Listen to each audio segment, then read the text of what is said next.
उनके पास कब आई थी? आजादी के बाद, जब आपके चेहरे दमक रहे थे। ये अभी जेल से बात होकर आई है। हमने अभी एक आजादी का सफर इंशाल्लाह इकट्ठे इंशाल्लाह।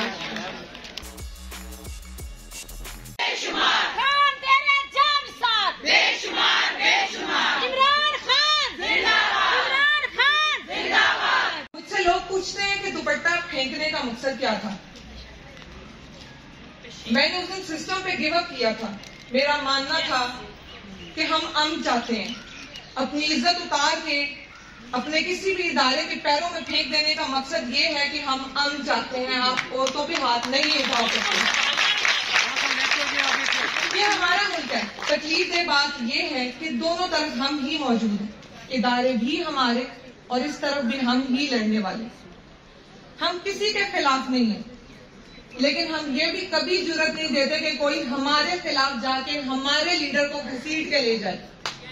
जब आप पाकिस्तान के सबसे पॉपुलर लीडर को लेके इतने अनपॉपुलर फैसले करेंगे तो अवाम इसी तरह रिएक्शन देगी जो उस दिन मेरा रिएक्शन था। मैं आप सबका शुक्रिया अदा करती हूँ जिन्होंने हमारे ना मौजूद होते हुए हमारे लिए आवाज उठाई। मैं हर उस औरत को सलाम करती हूँ जो जेल गई, या वो जो रूपोश है। वो लोग जो जेल चले गए थे, उनके खानदान वालों ने वो सारी तकलीफ काटी, लेकिन वो लोग जो रूपोश रहे, जिनके बारे में बार बार कहा जाता रहा कि ये छोड़ गए हैं पार्टी, न्यूट्रल हो चुके हैं, इनकी अपनी एक दास्तान है कि किस तरह ये अपनी औलादों से दूर रहे, अपने घर से दूर रहे और इन्होंने क्या क्या बर्दाश्त किया कि कब हमारे साथ क्या हो जाएगा। तो हर औरत इस तहरीक का उतना ही हिस्सा है जितना तैयबा राजा है।